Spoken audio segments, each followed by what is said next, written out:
Once, there was a movie with an exceptional script and a stellar cast, yet few knew of its nomination for Best Picture at the 70th Academy Awards. That year, it was overshadowed by the more celebrated Titanic. Set in 1950s Los Angeles, a city of beaches, waves, and charming sunlight bustling with various dealings. Yet beneath its prosperity lay hidden sins and conspiracies. Shortly after the local mob boss was jailed, underground factions stirred, eyeing his fortunes. Our story revolves around three distinct policemen. The first, Ed, a newcomer, exudes a scholarly charm with his glasses. Following in the footsteps of his father, a fallen officer, Ed aspires to be an exemplary policeman. The police chief, impressed by Ed, feels he's better suited for desk work despite his scholarly demeanor. The second, Jack, a seasoned detective, collaborates with a gossip magazine, profiting from exposing celebrity scandals. His routine involves barging in on suspects with a photographer in tow, sharing the spoils post-operation. During one raid, Jack discovers a card from an entertainment company, hinting at a men's paradise with women at your beck and call. The third, Bud, is haunted by his childhood, having witnessed his mother's death at his father's hands. This trauma fuels his violent nature. Spotting an injured woman while driving with his partner Danny, Bud intervenes, only to find himself in a misunderstanding, yet his intolerance for mistreating women prevails. An unexpected Christmas Eve incident entwines these three unrelated lives, plunging them into a significant crisis. While their colleagues celebrated at the station,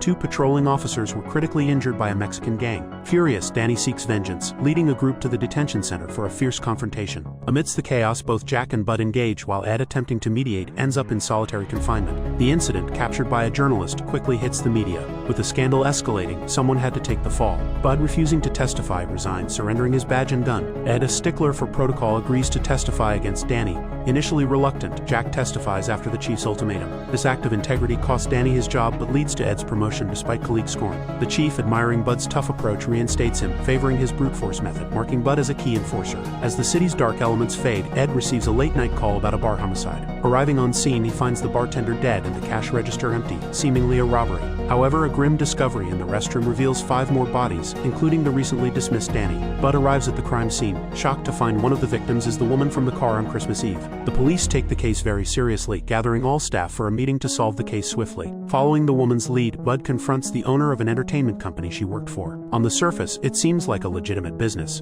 but the owner deals in illicit activities, hiring young women for influential clients after arranging for their cosmetic surgeries. The entertainment company's boss, a sly fox, speaks with composure, revealing no flaws in his facade. Bud, failing to extract any useful information from him, turns to another woman he encountered on Christmas Eve, who happens to be the company's leading lady. Struggling with her own hardships, she confides in Bud that the entertainment company is merely a front for establishing illicit connections between women and politicians, a scheme through which the shadowy boss profits and even manipulates power. This meeting, their second, draws Bud and the woman closer, with Bud captivated by her beauty, and the woman warming up to the dedicated officer. Jack and Ed, following leads, apprehend 3 young black men found with weapons in a garage. Without giving the suspects time to react, they swiftly bring them in for an intense interrogation at the police station. Ed employs psychological tactics to break down the suspects' defenses. After several rounds of questioning, the young men quickly confess, admitting their involvement in the bar incident. Further probing reveals they have also taken a woman hostage, adding another layer to the case's complexity. Bud, enraged upon hearing this, storms in to learn the woman's location, then rushes to the scene. His childhood trauma makes him intolerant of women being mistreated.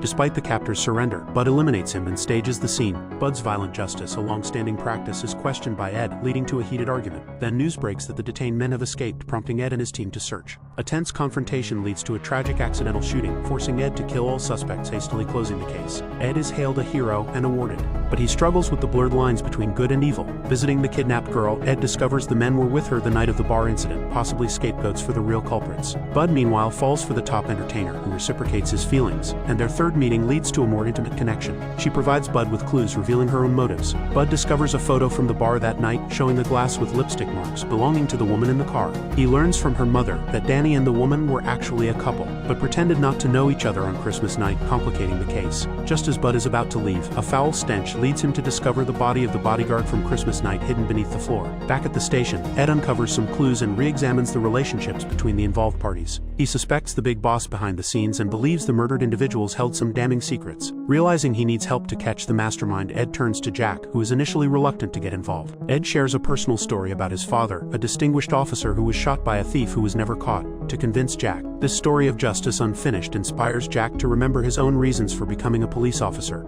and he agrees to collaborate with Ed. Bud learns from an informant that Officer Danny and the boss's bodyguard had embezzled 25 kilograms of drugs. Ed also senses a connection between the entertainment company's boss and the bar incident, leading him to investigate the boss but ends up with nothing against the cunning figure. Following the lead, Ed meets the top entertainer and, unable to resist her charm, ends up spending the night with her, unaware that a paparazzo from the entertainment company is photographing them. Meanwhile, Jack discovers in the archives that the bodyguard was actually a colleague from their own police department involved in a case against the entertainment company's boss 12 years ago, which was mysteriously dropped. The case was handled by Danny and the bodyguard, under the supervision of the current chief. Jack confronts the chief at his home to uncover the truth but is shot by the chief in the process. With his dying breath, Jack utters Roro, a name known only to him and Ed. The next day, the chief holds a meeting, feigning sorrow over Jack's death and urging the staff to find the perpetrator. After the meeting, the chief casually inquires Ed about Roro, revealing his knowledge of the name only Ed and Jack knew, making Ed realize the chief's involvement. The chief, sensing Ed's suspicion, acquires photos of Ed with the woman and shows them to Bud, hoping to turn them against each other. True to his character, Bud confronts Ed with a physical altercation, leaving him badly beaten. After cooling down, Ed explains the whole situation, revealing the chief's long-standing collusion with the underworld starting 12 years ago. The bar incident, Danny the bodyguard, all were orchestrated by the chief. The next day, Ed and Bud confront the chief's superior, using unorthodox methods to get him to talk. They learn of the deep ties between the chief and the entertainment company's boss, both involved in divvying up the mob boss's assets. The superior, having indulged in the entertainment company's services, is blackmailed with his scandals, rendering him powerless to act against the boss. Ed and Bud then rush to confront the entertainment company's boss, only to find him murdered. They also miss the paparazzo, realizing the key witness is now the woman involved with Ed. They rush to protect her, understanding the urgency of the situation. The chief, sensing his schemes unraveling, lures Ed and Bud to a motel for a trap. Despite being ambushed and injured, they manage to escape without any fatal harm. Just when they thought it was all over, the chief silently enters. Bud, acting swiftly, pushes Ed out of the way and takes a bullet himself. As the chief aims to eliminate the last witness to his crimes, Bud manages to slash the chief's leg with a small knife. Seizing the moment, Ed grabs a gun. The chief taunts Ed, claiming he won't pull the trigger because he's a law-abiding officer. The chief then makes a tempting offer, promising promotions and wealth if Ed sides with him. Confident in his manipulation, the chief turns to leave, believing Ed to still be the principled young man he once knew. However, this time, the chief has gravely miscalculated. After the confrontation, Bud is hospitalized, and Ed recounts the entire ordeal during an interrogation. To avoid scandal, the police department suppresses the story, absurdly painting the chief as a fallen hero, a narrative that leaves many dismayed. Ed, who always stood for justice, remains silent about the truth, becoming a city hero in a murky mix of dark and light. Bud recovers and finds happiness with the lead entertainer, achieving his personal desire amidst the complex resolution. Thanks for watching. Make sure you subscribe and turn on notifications so you can watch more videos like this.